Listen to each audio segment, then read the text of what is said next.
بسم اللہ الرحمن الرحیم۔ پچھلی ویڈیو میں نے لاشعوری اور غیر حقیقی بے بسی کا تفصیلی تعارف کروایا تھا۔ آج ہم اس کا علاج جاننے کی کوشش کریں گے۔ مارٹن سیلیگمن نے اس موضوع پر ایک کتاب لکھی جس کا عنوان تھا لرنڈ آپٹمزم، یعنی جس طرح انسان کا لاشعور منفی حالات کی وجہ سے بے بسی کو سیکھ جاتا ہے، بالکل ایسے ہی وہ اس کا توڑ کر کے اپنے لاشعور میں یہ بات بٹھا سکتا ہے کہ وہ بے بس نہیں بلکہ اپنی زندگی پر قادر ہے۔ اس کا تعلق اس بات سے ہے کہ انسان اپنی زندگی کو کس زاویے سے دیکھتا ہے۔ اگر اس کا زاویہ منفی ہے تو وہ خود کو بے بس محسوس کرے گا۔ اپنی غیر حقیقی منفی سوچوں کا تجزیہ کرنے اور پھر ان کی تردید کرنے کے بعد انسان اپنے اندر امید پیدا کر سکتا ہے۔ ایک پر امید انسان جسمانی طور پر بھی صحت مند رہتا ہے۔ یہ چیز اس کی عمر میں اضافے کا باعث بنتی ہے۔ وہ ذہنی تناؤ کا شکار نہیں ہوتا۔ وہ اپنی زندگی میں متحرک رہتا ہے اور ڈپریشن کا شکار نہیں ہوتا۔ ایک پر امید انسان اور ایک مایوس انسان میں بنیادی فرق سوچ کا ہوتا ہے۔ دونوں اپنی اپنی زندگیوں میں پیش آنے والے حالات کو مختلف زاویوں سے جانچتے ہیں۔ جب ایک پر امید انسان کی زندگی میں کچھ ایسا برا ہوتا ہے جو اس کے دائرہ اختیار سے باہر ہو، مثلاً ایک حادثہ وغیرہ، تو وہ بیرونی حالات کو اس کا ذمہ دار سمجھتا ہے، جبکہ ایک مایوس انسان خود کو اس کا ذمہ دار ٹھہراتا ہے، مثلاً یہ سوچ کر کہ وہ ایک منحوس انسان ہے یا اس کی تو قسمت ہی خراب ہے وغیرہ۔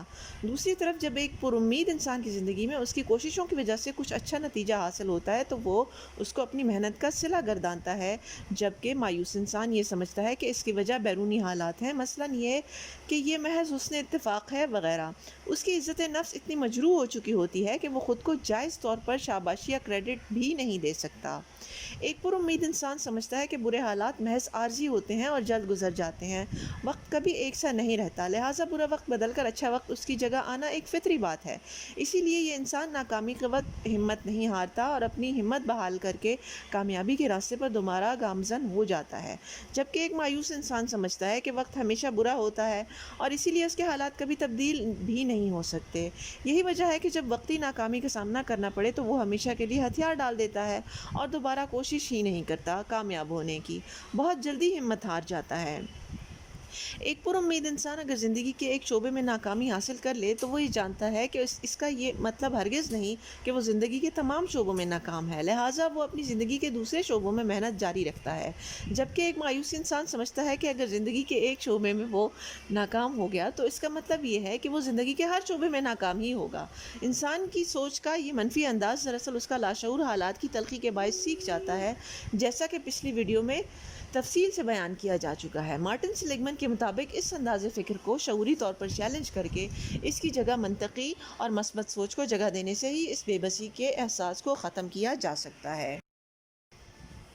تحقیق سے ثابت ہوا ہے کہ پر امیدی کا تعلق کسی حد تک انسان کی موروثی نفسیاتی صفات سے ہے، مگر اس کا زیادہ تر انحصار انسان کے بچپن میں پیش آنے والے واقعات پر ہے۔ بچپن میں ماں باپ کی طرف سے شفقت کا ملنا اور گھر میں مالی خوشحالی کا ہونا بھی دو اہم عناصر ہیں جو اس بات کو طے کرتے ہیں کہ آیا بچہ بڑا ہو کر پر امید زاویہ نگاہ اپنائے گا یا مایوسی کی طرف جائے گا۔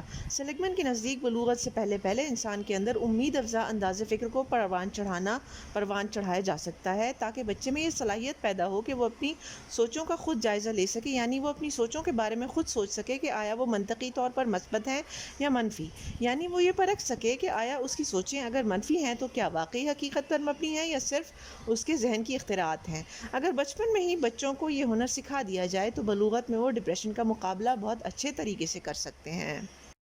اپنی تحقیق کے نتیجے میں سیلیگمن نے اس مشکل سے نمٹنے کے لیے ایک طریقہ تجویز کیا جسے ABCDE model of learned optimism کا نام دیا گیا، یعنی ایک ایسا طریقہ جس کی بنیاد پر انسان اپنے لاشعور کو دوبارہ سکھا سکے کہ وہ بے بس نہیں بلکہ اپنے حالات پر مقتدر ہے اور اس کی زندگی میں امید باقی ہے۔ نمبر 1، A فار ایڈورسٹی، یعنی آپ اپنے ذہن میں اپنی زندگی کا وہ پہلو لے آئیں جو آپ کی نظر میں ایک آفت، مصیبت یا بدقسمتی ہے۔ اس کا تعلق آپ کی صحت، آپ کے رشتہ داروں یا روزگار وغیرہ سے ہو سکتا ہے۔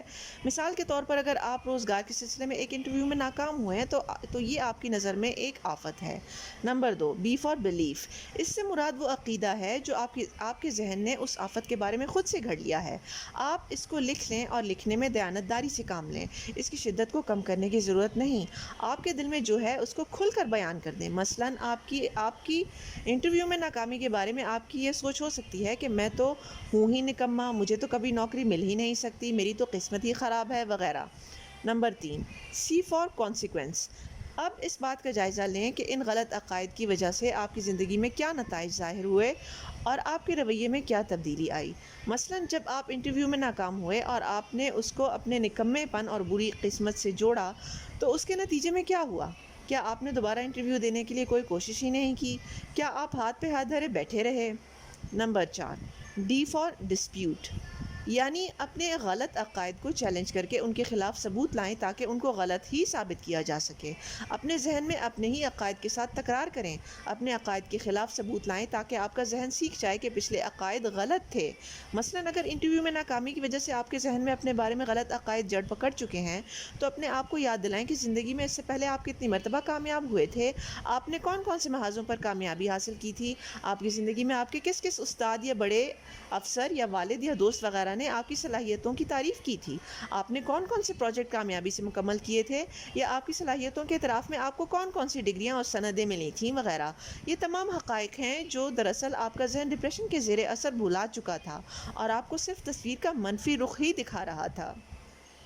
نمبر 5، ای فار انرجائزیشن، یعنی اب اس تکرار کے نتیجے میں جب کہ آپ خود ہی اپنے بارے میں اپنے منفی عقائد کو چیلنج کر چکے ہیں تو آپ کو کیسا محسوس ہو رہا ہے؟ یقیناً آپ اپنے اندر ایک نئی توانائی محسوس کر رہے ہیں۔ اس وقت کے بارے میں سوچنے سے جب کہ آپ نے اپنے کسی مقصد کو حاصل کرنے کے لیے اپنی ساری توانائیوں کو استعمال کیا تھا اور بالآخر اپنے مقصد کو پا لیا تھا، آپ یقیناً اپنے اعتماد کو بحال ہوتا ہوا محسوس کریں گے۔ آپ کے اندر ایک نئی تحریک پیدا ہوگی زندگی کی طرف واپس آنے کی اور نئے اہداف کو حاصل کرنے کی۔ اب جب کہ آپ نے دیکھ لیا ہے کہ زندگی اتنی مایوس کن نہیں جتنا آپ نے اس کو سمجھ لیا تھا، آپ اپنے اہداف اور مقاصد کو حاصل کرنے کے لیے اپنے اندر ایک نئی امید پائیں گے انشاءاللہ۔ اپنے اندر ایک پر امیدی والا رویہ پیدا کرنے کے لیے آپ کو وقت درکار ہوگا۔ آپ کو اوپر بیان کردہ عمل سے بار بار خود کو گزارنا ہوگا۔ ہر دفعہ مایوسی کے وقت آپ کو اپنے آپ کو اس عمل سے گزار کر جائزہ لینا ہوگا کہ آپ کی کون کون سی سوچیں مایوس کن اور غیر حقیقت پسندانہ ہیں۔